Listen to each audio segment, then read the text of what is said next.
Hello everyone and welcome back to another mini art history lecture.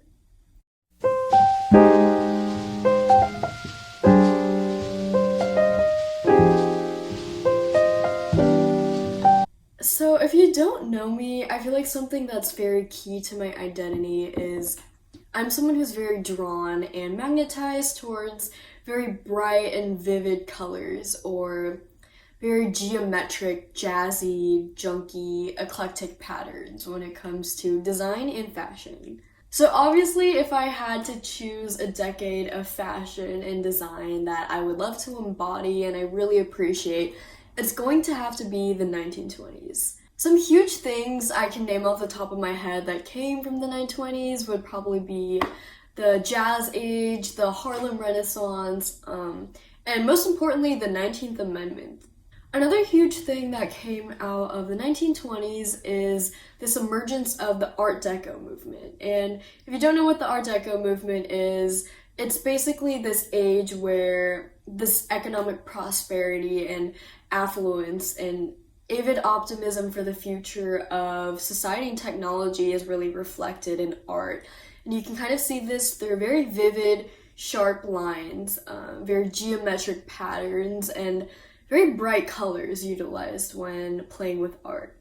The influence of the 1920s is still seen today, and many people still embrace the 20s as kind of this golden age for great change and innovation. I would say this age definitely made women who they are today, not only through fashion, but also through breaking down these barriers to new forms of individualistic lifestyles that weren't really ever truly seen before. Like I said, the 20s were just filled with this huge propensity of wealth and glitz and glamour. And I'm sure you can see this if you have seen The Great Gatsby movie. And this fashion that came from this era is this huge reflection of people's luxurious lives and kind of new, expanded, liberated minds. There was a huge fashion revolution in women's clothing, as you can tell.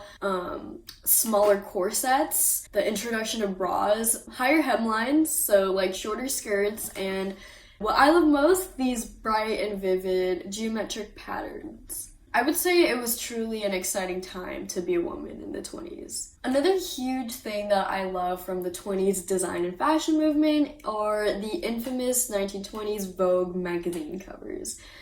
And you can really see the influence and reflection of the Art Deco art movement in these pieces through the vivid shapes, geometric patterns, and very bright and contrasting colors. As the talented artist Benito once said, quote, "Modern aesthetics can be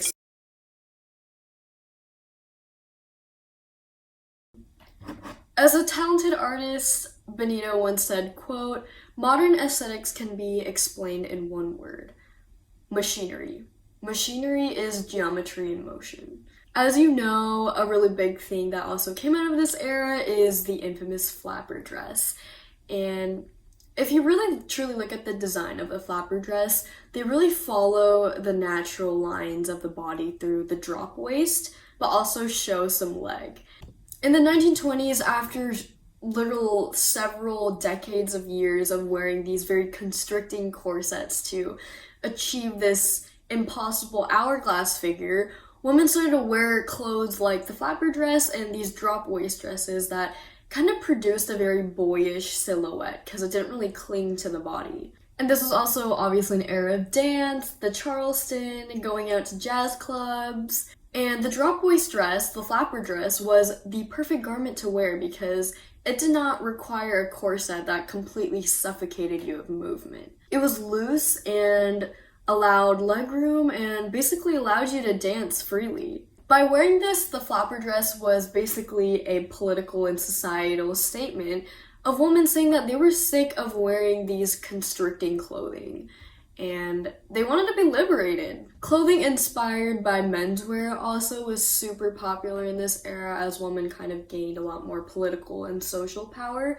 And by using a lot more light colors, silky, tomboyish silhouettes, there are so many more modern outfits with what is now known as the straight 20s silhouette. women started to wear less jewelry, and you know, the beautiful little bob and cloche hats kind of became this pictorial symbol for women's clothing. And this extravagant, very lacy pearl constricting Victorian elegance of the Edwardian era faded away. And as much as I appreciate and love Victorian fashion, as you know from my first video, I'm going to have to say I absolutely love the simplicity and modernity of the 20s. This simplicity and modernity in women's fashion was not just a physical trend, it was a rejection of formality and multiple layers, and this push for embracing a natural beauty of femininity rather than a poised one. Helen Dryden was one of the most infamous illustrators of this era who drew and influenced a lot of the magazine covers for Vogue of this era. And she was very largely self-taught, which I think is absolutely incredible. And at first she was actually rejected a lot by multiple creative art directors who didn't really like her work because I guess they just thought it was too new age, which is ironic because the 20s was the new age. But when Condé Montrose took over Vogue in, I believe, sometime in the 1900s or 1910s, she started her career at Vogue at 1919, and she really started transitioning her style from decorative Art Nouveau to Art Deco. Her figures of women in these covers can be seen in very contrasted, imagined landscapes of very sharp structure and tinted flora, and sometimes even with animals whose colors and elongated forms complemented the figurative focal point of the natural femininity of the woman. I would honestly say absolutely that without this huge modernity movement and fashion trend of the 1920s, there would be no meaning or symbolism or power behind the clothing and statements that we make today with clothing and fashion.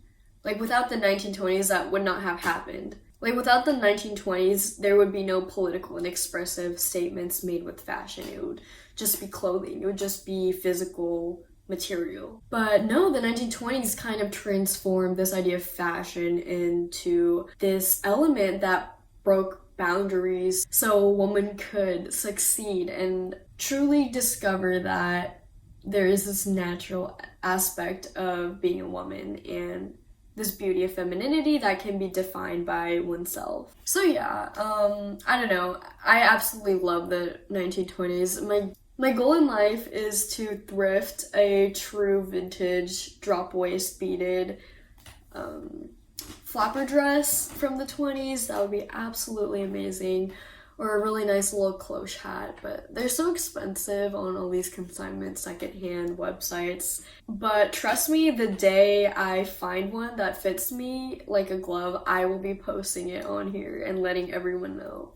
But yes, in the future, I hope to kind of not only just do fine art history videos, but also touch more on political and fashion movements, because that is something I'm equally very passionate about, as I am an avid vintage clothing enthusiast. But yes, thank you so much for watching. I hope to upload a lot more in the next coming weeks if midterm season does not drag me down. But yeah, thank you so much again for watching. I really appreciate everyone that watches these videos, and make sure to watch out for my next video. Thanks so much. Bye.